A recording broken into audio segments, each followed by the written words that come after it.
what else is absolutely essential that you don't learn at school?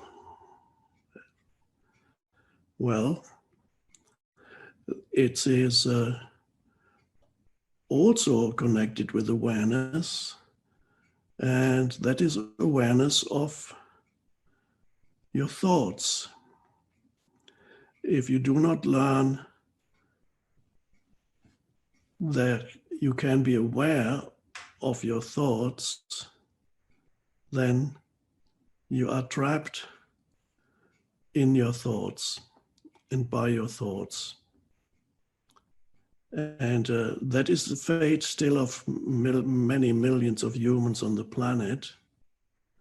They are so identified with their thoughts that that's all they know of the world and of who they are.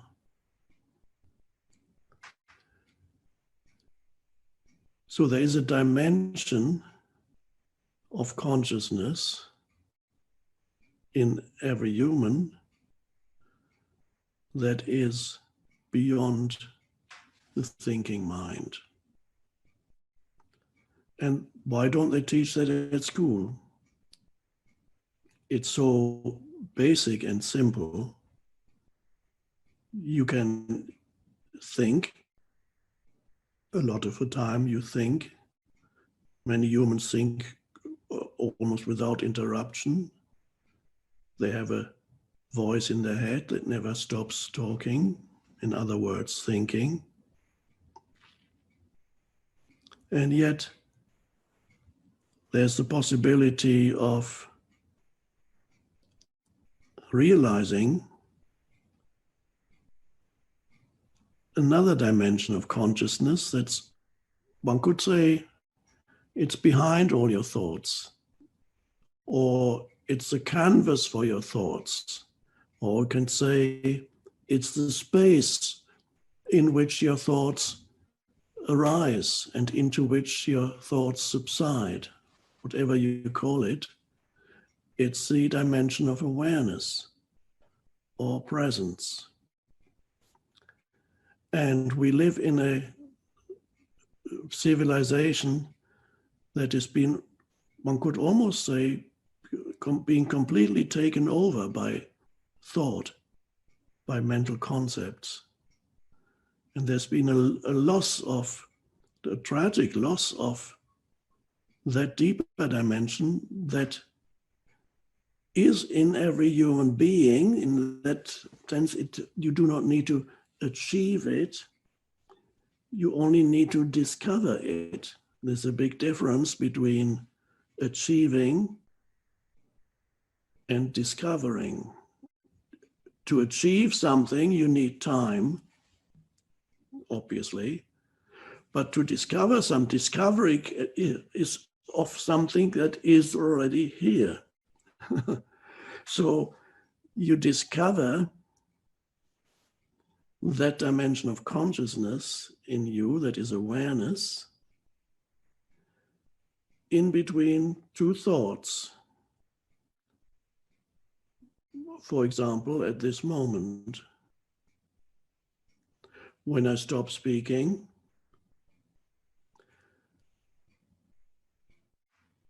and then I speak again, so there was a gap, and that gap was, you were just aware. And it's happening again. In that gap, if you are alert, you are not thinking.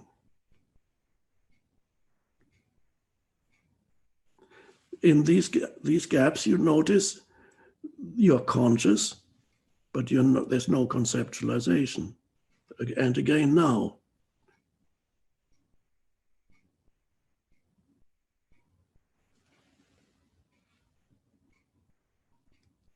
And this is so natural and so vitally important to have to be in touch with that dimension, to be rooted in that dimension. It's amazing that it is not common knowledge that this is the most vital thing that there is in any human life. The great teachers pointed to it. It's the emptiness of the Buddha,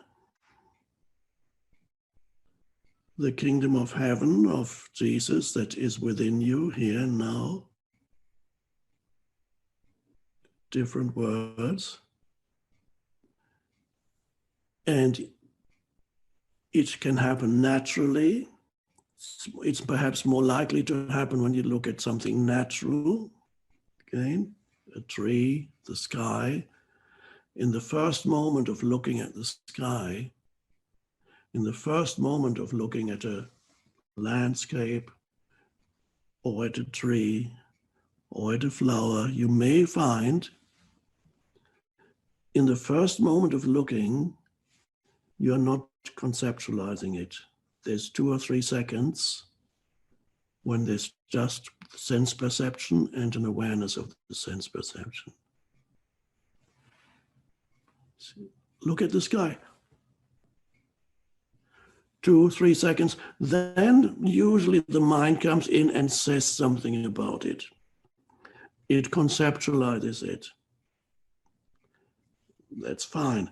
But if you can catch, so to speak, always the first moment when something arises in your sensory field, sensory perception, catch the first moment, and then you will notice for brief 2, 3 seconds, there's no conceptualization. There's the perception, but what is behind the perception? Awareness, the light of consciousness, without which there would be no perception. So whenever you look at something new, or there's a sound that suddenly arises and you may not know what it is, so you have to listen carefully. A sound is arising. The mind may want to interpret it, but in order to, first you need to be alert and listen, and there's the sound. And for the first 2 or 3 seconds, the mind is not saying anything about it because there's only the perception of it. Then comes the interpretation. Now,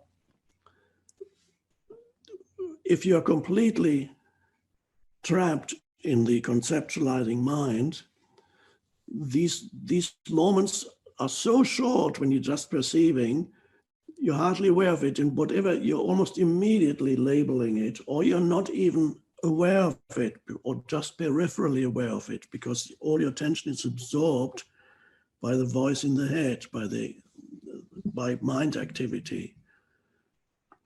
So there's a consciousness, you are this consciousness. The consciousness gives rise to thought in the same way that the ocean gives rise to a wave. And that's fine. It's an incredible thing that conceptualization happened in human beings. It was an evolutionary step forward, but there's great danger associated with it. And the danger is that you lose yourself in it. There's a power that came with focused thinking, is a great power. Being able to memorize and anticipate, and all these things are amazing.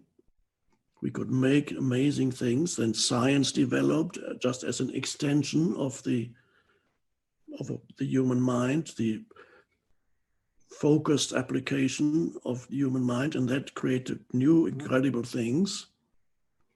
But then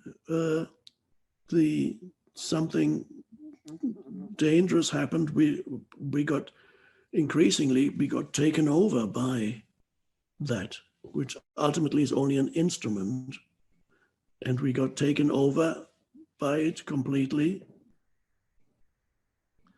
so that many humans are basically imprisoned in their